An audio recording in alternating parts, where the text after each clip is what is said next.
오늘은 12월 6일 요한계시록 11장 1절부터 14절입니다.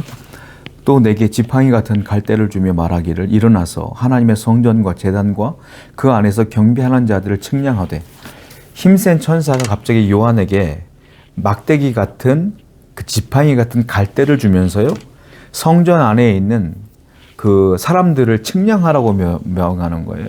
성전과 제단에 경배하는 자들, 예배하는 자들을 측량하라, 이렇게 표현하고 있어요. 측량하라, 이 말은 무슨 말이냐면 하나님께서 보호하시고 구별하시기 위함이라는 거예요. 누군지를 보려고 하는 것이다. 측량은 보호와 구별이에요.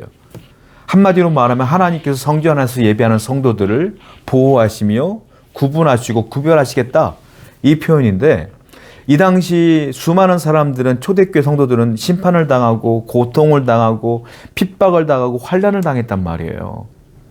그 가운데 요한이 이런 환상을 보고 있는 거예요. 하나님께서 그들을 보호하신다고 하시는데, 구별하신다고 하는데 왜 환난이 있고 어려움이 있냐는 거예요. 이 말은 무슨 말이냐면 환난과 어려움조차도 하나님의 섭리 가운데 있음을 믿어야 된다는 거예요. 하나님은 여전히 성도들을 보호하시며 구별하시며 인도하신다. 여러분의 인생도 마찬가지다라는 거예요. 나 비록 어렵고 힘들지라도 하나님은 여러분들을 떠난 적 없고요, 하나님의 섭리와 계획 가운데 여러분들을 이끌고 있음을 굳건히 믿고 있어야 된다. 이 믿음이 필요하다라는 거예요. 3절입니다. 내가 나의 두 증인에게 권세를 주리니 그들이 굵은 베옷을 입고 1260일을 예언하리라. 그들은 이 땅의 주 앞에 서 있는 두 감람나무와 두 촛대니, 만일 누구든지 그들을 해하고자 하면 그들의 입에서 불이 나와서 그들의 원수를 삼켜버릴 것이요, 누구든지 그들을 해하고자 하면 반드시 그와 같이 죽임을 당하리라. 또 하나님 말씀이 들립니다. 두 증인을 세우는데 그들은 굵은 베옷을 입고 1260일을 예언한다는 거예요. 굵은 베옷을 입었다는 건 심판을 예언하는 거예요. 회개를 전하는 거예요. 1000일이 넘는 동안에 계속 그 사명을 감당하라 라고 말하는 거예요. 만일 누구든지 그 듣기 싫어갖고 그 두 증인을 해하려고 하면 그 두 증인의 입에서 불이 나와서 오히려 그들을 불사를 것이라, 이 말을 하고 있어요. 두 증인은 어떤 것들을 상징하고 있어요. 누구를 상징하느냐? 바로 세상의 교회를 상징하는 거예요. 교회를 통하여 하시는 하나님의 사명이 있어요. 무엇입니까? 굵은 베옷을 입고 심판을 예언하며 회개를 예언하는 거예요. 선포하는 거예요. 이게 교회의 사명이라. 교회는 그러므로 하나님을 믿지 않으면 구원받지 못합니다. 예수를 믿어야 구원받습니다. 이 복음을 증거하는 사명이 어디에 있느냐? 교회에 있다. 그런데 세상은 그 교회의 사명을 싫어해요. 해하려고 해요. 무너뜨리려고 해요. 없애려고 해요. 그러면 하나님께서 어떻게 하느냐? 오히려 그들이 헤어질 것이며 그들이 망할 것이다. 이렇게 하나님께서는 말씀하고 있는 거예요.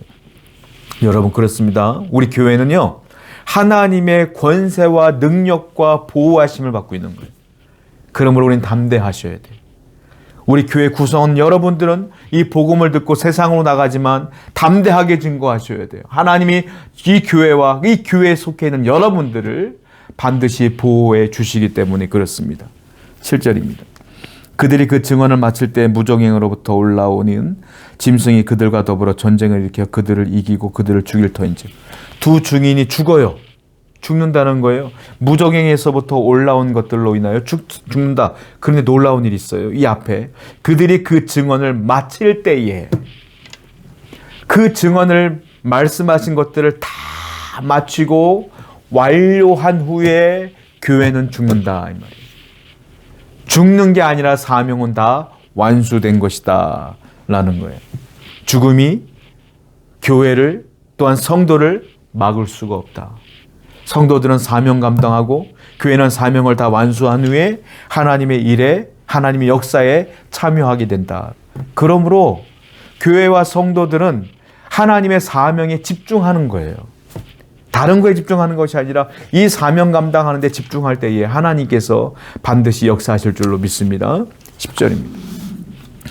이 두 선지자가 땅에 사는 자들을 괴롭게 한 거로 땅에 사는 자들이 그들의 죽음을 즐거워하고 기뻐하여 서로 예물을 보내리라 하더라.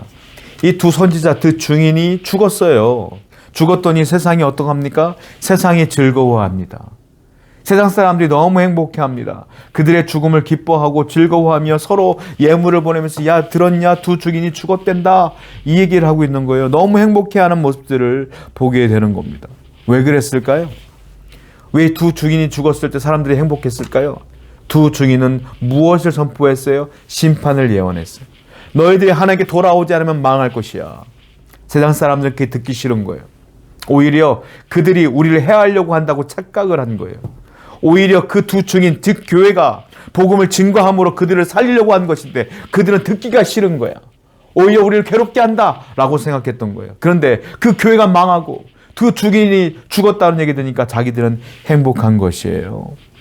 여러분, 교회는요 세상에서 환영받지 못합니다. 성도는요 세상에서 환영받지 못합니다. 그러나 성도와 교회는 복음을 증거해야 돼요. 그래도 증거해야 돼요. 이게 우리의 사명이요 교회의 사명입니다. 우리는 그냥 사명을 감당하는 것뿐이에요.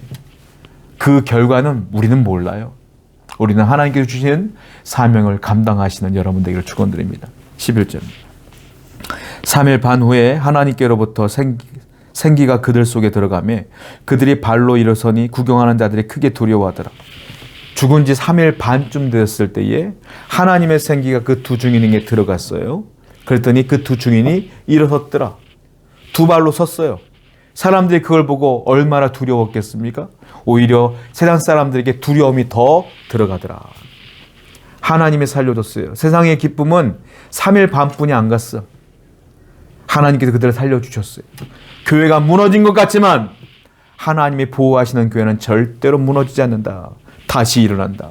성도가 망하는 것 같지만 하나님이 보살펴주는 그 성도는 망하지 않는다. 반드시 일어선다. 오히려 하나님이 역사하시는 걸 보고 사람들이 두려워하기 시작하고 그들이 오히려 패퇴하기 시작한다. 결국 누가 승리하느냐? 교회가 승리하고 성도가 승리한다. 오늘도 하나님께서 여러분들을 이기게 하실 것을 굳건히 믿고 살아가는 여러분 되기를 축원드립니다. 기도하겠습니다. 우리는 다만 사명을 감당할 뿐이고 그 사명을 통해 일하실 하나님을 기대합니다. 오늘도 우리를 붙들어 주시며 교회를 붙들어 주옵소서. 예수님의 이름으로 기도드렸습니다. 아멘.